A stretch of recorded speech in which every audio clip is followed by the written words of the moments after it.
Cuando Pedro de Valdivia llega al valle del río Mapocho procedente del Cusco, al mando de un reducido grupo de expedición y colonizador, el 13 de diciembre de 1540, jamás este señor se hubiera imaginado de que el Cerro Santa Lucía se transformaría en un testigo silencioso del desarrollo de esta capital. Entonces, amigos míos, si quieren vivir esta aventura, acompáñenos mientras caminamos al Cerro Santa Lucía.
Cuando los turistas llegan a Santiago, no es menor que les llame la atención que en medio de una capital tengamos un cerro.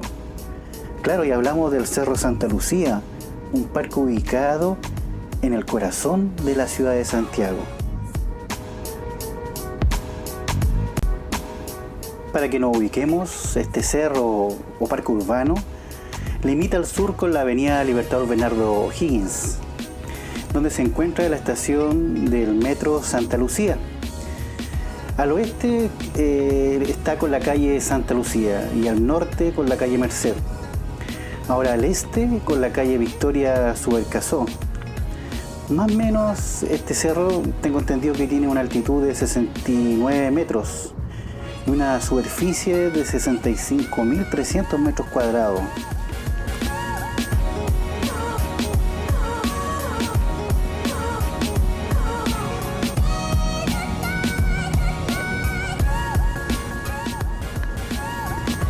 Todos aquellos que conocen por primera vez el Cerro Santa Lucía y terminan de subir estos primeros escalones, se encuentran de frente con esta imponente escultura, la famosa Fuente de Neptuno. Bueno, esta escultura que ustedes están viendo también tiene su historia. Fue encargada por el Estado chileno a Francia específicamente, pero su destino inicial no fue el Cerro Santa Lucía, porque fue instalada por primera vez en el bandejón central de la Alameda de las Delicias, siendo instalada en 1859, cuando aún era el principal paseo capitalino. Y aquí viene lo interesante y curiosa historia de esta famosa escultura de Neptuno, ya que por razones poco claras, yo más bien diría extrañas o conspirativas, esta escultura fue removida de la Alameda, siendo trasladada a los depósitos de la policía. Lo curioso de esto, mis queridos amigos, fue que esta escultura permaneció por años perdida en el abandono y el olvido, y ahí fue cuando Vicuña Maquena la rescata. Podríamos decir que la libera de las manos de la policía, para ser trasladada y mejorar de esta forma su gran proyecto urbano, recién remozado.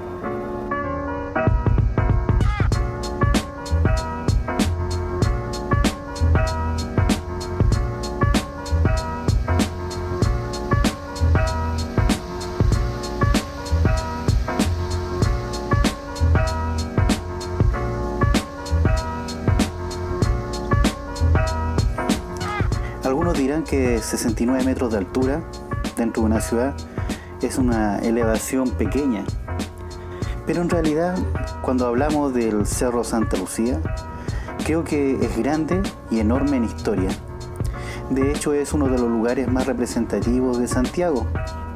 Fue antiguamente llamado Cerro Huelén, como lo llamaban antes de la llegada de los españoles, donde Pedro de Valdivia fundó la capital de nuestro país. Justo el día de Santa Lucía, el 13 de diciembre de 1540.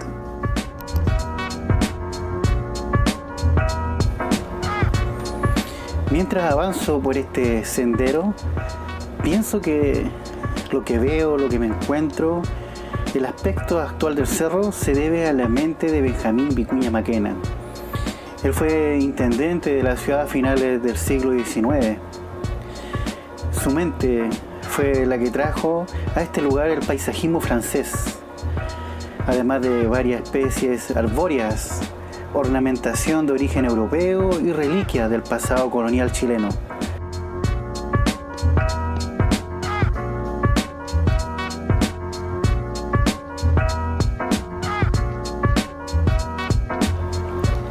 También, queridos amigos, a medida que vamos avanzando, pensaba en todos los atractivos que destacan el Cerro Santa Lucía. Ya vimos uno, la Fuente de Neptuno, con su estatua, que le dio nombre a este espacio, la Terraza de Neptuno. También nos podemos encontrar con el Castillo Hidalgo, la tumba de Vicuña Maquena.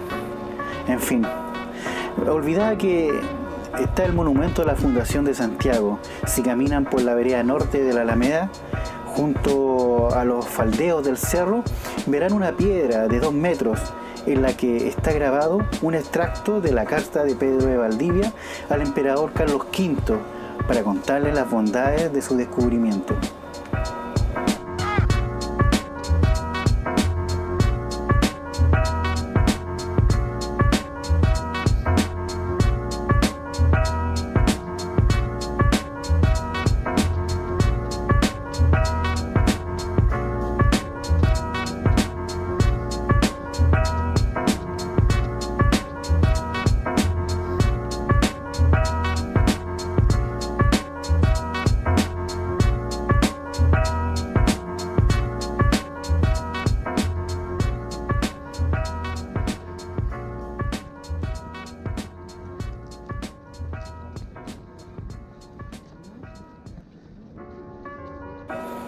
La verdad, mis queridos amigos, que el Cerro Santa Lucía está lleno de historias.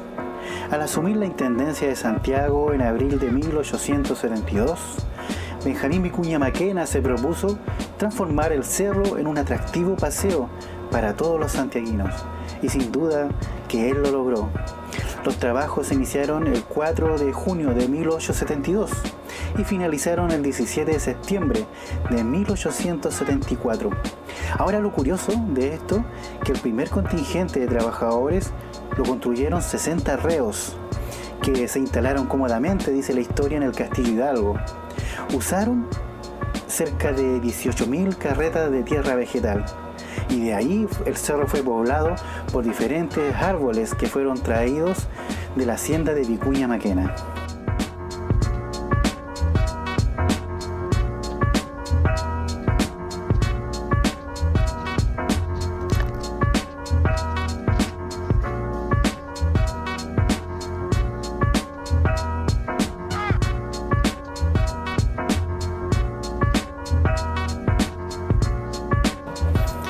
Bueno, mis queridos amigos, después de un corto ascenso por sus jardines neoclásicos y empinadas escaleras, estamos llegando al mirador de la torre, desde la cual se puede ver parte del centro de la ciudad.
Qué mejor final, mis queridos amigos, habernos topado al final de este recorrido con la dulce melodía de una armónica y la guitarra de un músico callejero ganándose la vida.